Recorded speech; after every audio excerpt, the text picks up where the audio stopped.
सभी का स्वागत है। इस वक्त हिंदुस्तान भर में जो चर्चा का विषय बना है वो है वक्फ अमेंडमेंट बिल, जिसको लेकर मुस्लिम समाज के लोगों में काफी गमो गुस्सा देखा जा रहा है और इसका विरोध भी किया जा रहा है। तो आज इसी पे चर्चा की जाएगी। तो इस वक्त हमारे साथ इस पर चर्चा करने के लिए मौजूद है हाईकोर्ट और डिस्ट्रिक्ट कोर्ट के एडवोकेट मोहम्मद सलमान।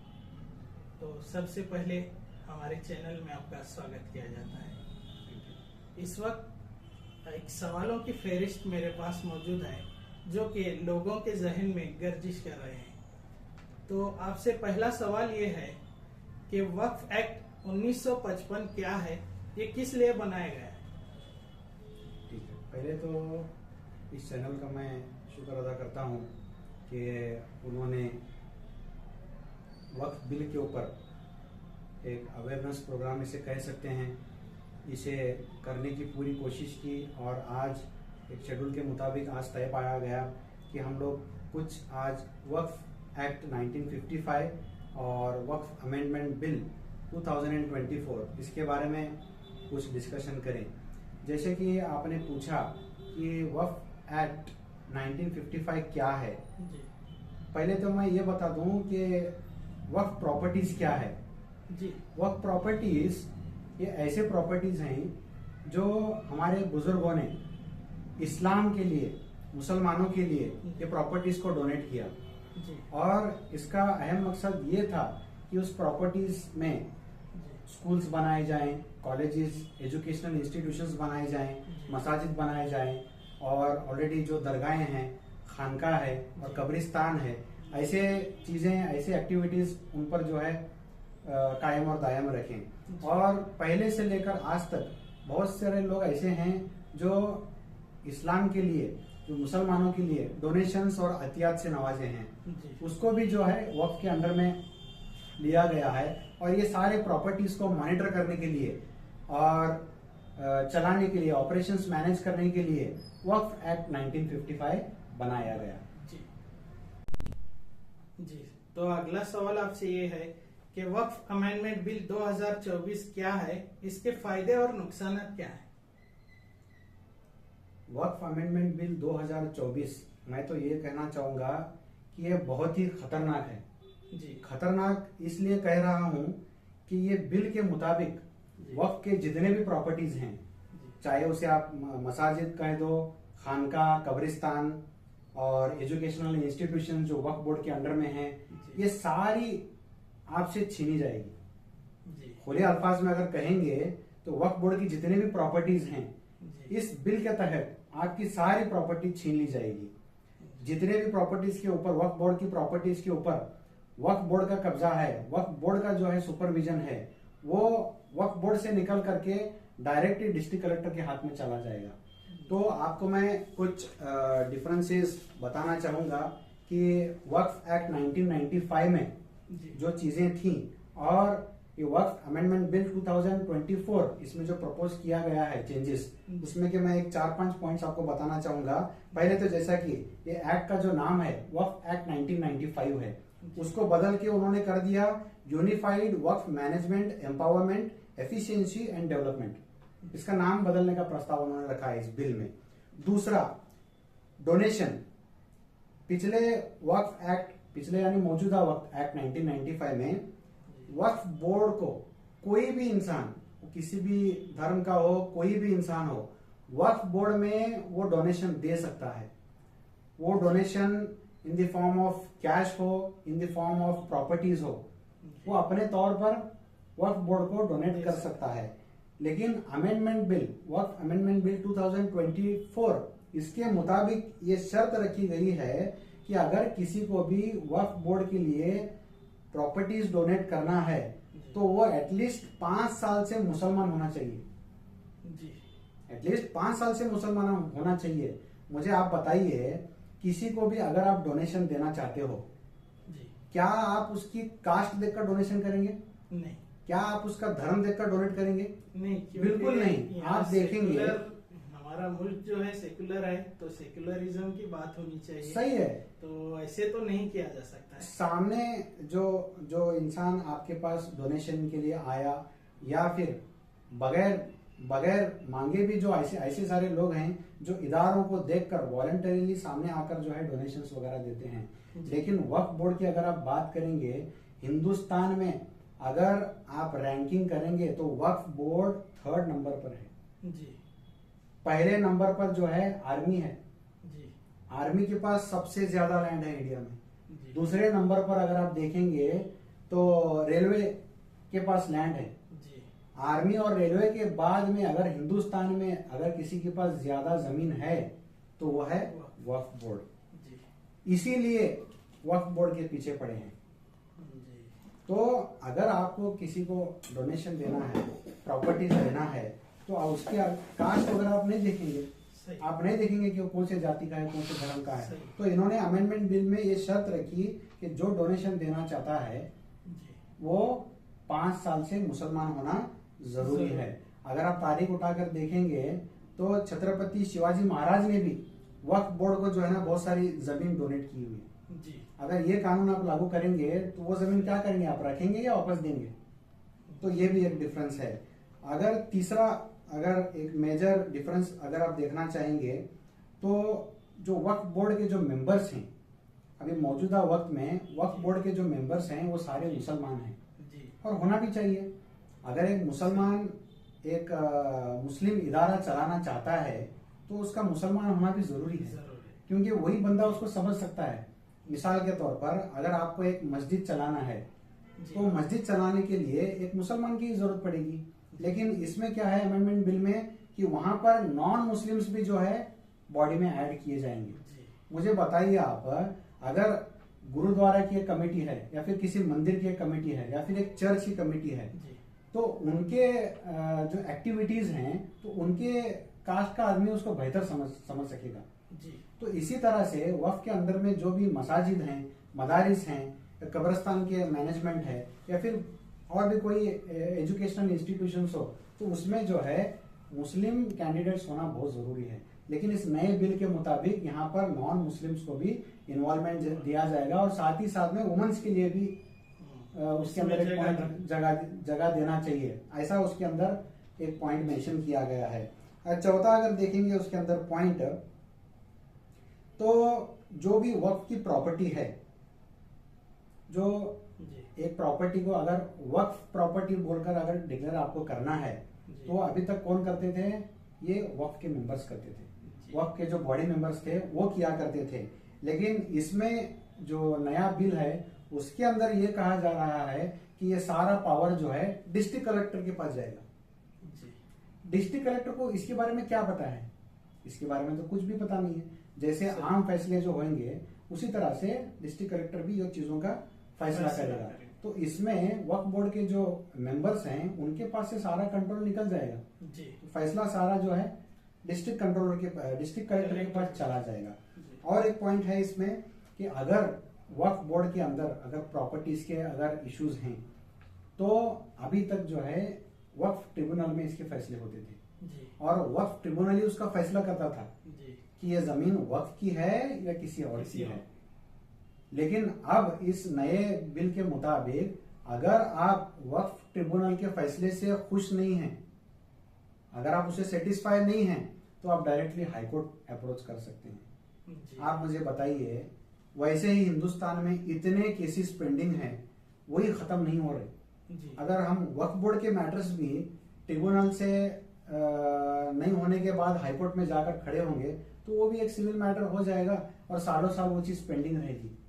तो ये इंस्टीट्यूशंस में जो एक्टिविटीज है वो सारे स्टॉप हो जाएंगे। इसमें से कुछ कंपैरिजन आपको मैं बताया कि पुराना जो पहला जो वक्फ एक्ट 1955 वो जो है उसमें और ये नए अमेंडमेंट बिल में मेजर डिफरेंसेस मैं आपको बताया। वैसे तो इन टोटल 44 उसमें प्रोपोज्ड अमेंडेड सेक्शंस है, तो उसमें के कुछ मैं आपको बताया।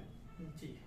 अगला सवाल आपसे ये है कि इस मामले को लेकर जेपीसी यानी जॉइंट पार्लियामेंट कमेटी को हुकूमत की तरफ से अपॉइंट किया गया है, जबकि दूसरे मामलों में नहीं किया गया था। इस पर आप क्या कहेंगे? देखिए, जब भी कोई डिस्कशन पार्लियामेंट में होती है जी। और वहां पर अलग अलग राय मशवरे आना शुरू होते हैं जी। और किसी एक कंक्लूजन पर जब बात नहीं आती तो वैसी सिचुएशन में जेपीसी यानी ज्वाइंट पार्लियामेंट्री कमेटी को अपॉइंट किया जाता है और वो कमेटी फिर उसके ऊपर रिसर्च करेगी और अगर लोगों की उसमें राय मशवरे लेना है तो राय मशवरे लेगी और अपनी एक पुख्ता रिपोर्ट बनाकर जो है वापस पार्लियामेंट में सबमिट करेगी। बेस्ड ऑन दैट उसको फिर डिसाइड किया जाएगा कि ये बिल पास करना है या नहीं करना है। और अगर आप देखेंगे, आपने ये भी सवाल पूछा है कि इससे पहले बहुत सारे मामले थे जहां पर जेपीसी कमेटी को अपॉइंट नहीं किया गया जी।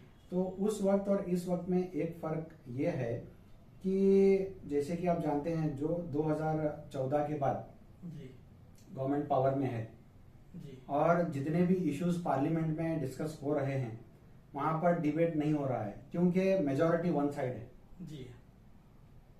वो लोग क्या कर रहे हैं कि डायरेक्टली एक बिल प्रेजेंट करना, फिर जैसे ये सवाल होता है कि वेदर इसको पास करना या नहीं करना, जाहिर सी बात है जब मेजॉरिटी लोग अगर बोलेंगे कि उसको पास करना है तो फिर ऑटोमेटिक बिल पास हो जाती है। तो 2014 के बाद ऐसे बहुत सारे बिल सिर्फ मेजॉरिटी के बेसिस पर जो है बिल्स पास हो गए।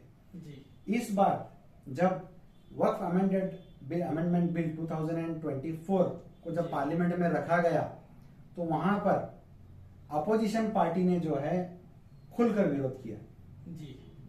पहले के मैटर्स में जो है अपोजिशन पार्टी विरोध नहीं की थी, इसलिए सामने वाले मेजॉरिटी की मदद से वो बिल को पास करने में कामयाब हो गए। लेकिन इस बार अगर आप देखेंगे तो बोल सकते हैं थैंक्स टू अपोजिशन पार्टी कि उन्होंने अपनी आवाज को बुलंद की। जैसे ही उन्होंने विरोध करना शुरू किया तो जेपीसी कमेटी फॉर्म करना तय पाया गया और इस चीज को 6 अगस्त 2024 को ये जैसे ये बिल प्रपोज हुई तो उसके बाद में ये बिल को अपोज करना शुरू हो गया और आज तक जो है अलग अलग तरीके से ये बिल को अपोज किया जा रहा है। अगला सवाल आपसे ये है कि जैसे कि अभी आपने कहा वक्फ अमेंडमेंट बिल 2024 के हिसाब से कलेक्टर्स की निगरानी में जो है वक्फ की प्रॉपर्टी को दी जाएगी, तो अगर कलेक्टर के निगरानी में ये वक्फ प्रॉपर्टी दी जाएगी तो आगे क्या होगा, इसका अंजाम क्या रहेगा? जैसे कि पहले भी मैं आपको कह चुका हूं कि अगर कलेक्टर के पास ये प्रॉपर्टीज चली गई तो हमारे पास क्या बचेगा जी। अभी ले देकर अगर देखेंगे तो मुसलमानों के पास वक्फ प्रॉपर्टी ही है जी, क्योंकि जितने भी मुसलमान लोगों के चीजें हैं, प्रॉपर्टीज हैं, इंस्टीट्यूशंस हैं, वो क्या हैं? मस्जिद, मदरसा, खानका, एजुकेशनल इंस्टीट्यूशंस, कब्रिस्तान, यही तो मुसलमानों की प्रॉपर्टी है जी। ये भी सारी चीजें अगर कलेक्टर के हाथ में चली गई और फैसला जो है वो मुसलमानों के खिलाफ हो गया जी। तो मस्जिदें जाना शुरू हो जाएंगी जी। फिर जितने भी प्रॉपर्टीज वगैरह है उसके ऊपर गवर्नमेंट को जैसा लगता है वो प्रॉपर्टीज बनाना शुरू करेंगे तो ले देकर हमारे पास कुछ बचेगा ही नहीं। आने वाले दिनों में जी। मुसलमान किस चीज का एहतजाज करेंगे? फिर अगर तुम्हारे कंट्रोल में कुछ भी नहीं है, जो तुम्हारा था वो कुछ भी तुम्हारे पास नहीं है, तो किस चीज का एहतजाज करेंगे आप? जी। तो ये जो कलेक्टर के हाथ में जाने की जो बात है ये बहुत ही डेंजर है जी। इस चीज की जो है हमें मुखालिफत करना चाहिए और ये बिल को पास होने से रोकना चाहिए। ये बहुत खतरनाक जो है एक पॉइंट है वक्फ बोर्ड की प्रॉपर्टीज के लिए। जी। अगला सवाल आपसे ये है कि लोगों में चर्चा है कि पहले अगर वक्फ की प्रॉपर्टी पर कोई कब्जा करता था तो उसे कड़ी से कड़ी सजा दी जाती थी, लेकिन अब जो वक्फ अमेंडमेंट बिल 2024 लाया जा रहा है इसके मुताबिक जो है सजा को कम कर दिया जाएगा। ये कहां तक सही है, आप इसका खुलासा कीजिए। हाँ, अगर पहले के वक्फ एक्ट 1955 में अगर देखेंगे जी, उसमें अगर कोई वक्फ की प्रॉपर्टी इलीगल तरीके से एलिनेट करता है या फिर कुछ कब्जा करता है जी, तो उसको जो है कड़ी से कड़ी सजा थी जी, कॉग्निजेबल और नॉन बेलेबल ऑफेंस था और उसको रिगरस इम्प्रिजनमेंट देने का भी जो है प्रोविजन था। लेकिन अगर आप वक्फ अमेंडमेंट बिल 2024 देखेंगे जी, तो वो ऑफेंस ना तो कॉग्निजेबल है ना तो नॉन बेलेबल है, ये दोनों चीज को ओमिट किया गया और सिर्फ उधर सिंपल इम्प्रिजनमेंट रखा गया है। जी। तो ये मेजर डिफरेंस है इन दोनों में। तो जो चर्चा हो रही है लोगों में, ये समझा जा सकता है कि कई हद तक सही है। सही है जी। अगला सवाल आपसे ये है कि वक्फ अमेंडमेंट बिल 2024 को लेकर मुस्लिम समाज के लोगों में कई तरह की बातें हो रही हैं कि किसी तरह से इस बिल को रोका जाए। ऐसे में इन्हें क्या करना चाहिए, आप इस पर क्या कहें? देखो, मेरे हिसाब से अगर लोगों की बात कहें तो मुझे दो टाइप्स के लोग नजर आ रहे हैं जी। कुछ लोग ऐसे हैं जो इस चीज को सीरियस लेकर इसमें जो भी हमारा कंट्रीब्यूशन करना चाहिए जी वो कर रहे हैं अल्हम्दुलिल्लाह। जी। और एक कैटेगरी के लोग ऐसे हैं जो समझते हैं कि ये मेरा प्रॉब्लम नहीं है जी। इससे मुझे क्या फायदा है। जी। वक्फ बोर्ड का अगर इश्यू है तो ये मस्जिद का प्रॉब्लम है, ये किसी जी। मदरसे का प्रॉब्लम है, ये कब्रिस्तान की जो बॉडी है ये उसका प्रॉब्लम है, जी। ये मेरा इश्यू नहीं है। जी। तो ऐसे भी कैटेगरी के लोग हैं। जी। तो ये चीज माशरे से खत्म करना जरूरी है जी। कि लोगों को समझना चाहिए कि ये जो अटैक है जी। ये पर्सनल अटैक है। जी। वक्फ बोर्ड किसी जनरल पब्लिक की प्रॉपर्टी नहीं है, जी। ये अल्लाह को वक्फ की गई प्रॉपर्टी है जी। और अल्लाह की प्रॉपर्टी को सेफगार्ड करना हर एक मुसलमान का फर्ज है। जी। तो ये प्रॉब्लम सिर्फ वक्फ बोर्ड की नहीं है, जी। ये प्रॉब्लम जो है सारे मुसलमानों की है, सारे हिंदुस्तान के मुसलमानों की है। जी। ये प्रॉपर्टी को किसी भी हालत में सेफगार्ड करना। वक्फ बोर्ड अमेंडमेंट बिल जो 2024 की है इसको रद्द करने के लिए जो भी बन पड़े वो जी। सारी चीजें जो है हर एक मुसलमान को करना बहुत जरूरी है। जी। और माइंड सेट अगर चेंज हो गया कि ये सारे जो प्रॉब्लम्स हैं ये प्रॉब्लम्स हमारी भी है, जी। ये सिर्फ इंडिविजुअल किसी इंस्टीट्यूशन इदारे की नहीं है, जी। ये प्रॉब्लम हमारी है। और एक बात कहता चलूं कि अभी तक जितने भी जी। मुस्लिम माइनॉरिटीज के ऊपर जितने भी इश्यूज प्रॉब्लम्स आज तक आए हैं जी। वो सारे प्रॉब्लम्स इस प्रॉब्लम के सामने कुछ भी नहीं है। जी। वो जितने भी इश्यूज थे जी। उस इशू से सबसे बड़ा इशू ये वक्फ अमेंडमेंट बिल का है। तो इसे रद्द करने के लिए हमें हर वो चीज करनी चाहिए जिससे ये बिल कैंसिल हो। जैसे कि अभी आप मुहिम देख रहे हैं कि all India Muslim personal law board की तरफ से एक क्यूआर कोड जो है बहुत तेजी से वायरल किया जा रहा है और एक मेल के जरिए आप उस बिल को रिजेक्ट भी कर सकते हैं। आज का लेटेस्ट अगर काउंटिंग देखेंगे तो एक 2 करोड़ के करीब टच होने के लिए आया है और 13 तारीख उसकी लास्ट डेट है, यानी आज रात 12 बजे तक जो है उसको आप मेल के जरिए जो है उस बिल को आप रिजेक्ट कर सकते हैं। मेरी भी लोगों से अपील यही है कि जितने भी मुसलमान हैं वक्फ बोर्ड की जो अमेंडेड बिल है इसको आप समझने की कोशिश करें और अगर ये पास हो गई तो इसके नुकसानात को समझने की कोशिश कीजिए और सारे लोग आपसी इख्तलाफात सारे छोड़कर एकजुट होकर इस बिल की मुखालिफत कीजिए और वक्फ एक्ट और वक्फ बोर्ड को जो है बचाने की आप भरपूर कोशिश करें। तो ये थे हमारे दर्शकों की तरफ से वक्फ अमेंडमेंट बिल 2024 को लेकर पूछे गए कुछ सवाल। तो इसके बारे में और ज्यादा जानकारी अगर हासिल करनी है तो स्क्रीन पर हाईकोर्ट और डिस्ट्रिक्ट कोर्ट के एडवोकेट मोहम्मद सलमान इनका नंबर दिया गया है, आप इनसे राब्ता कायम कर सकते हैं।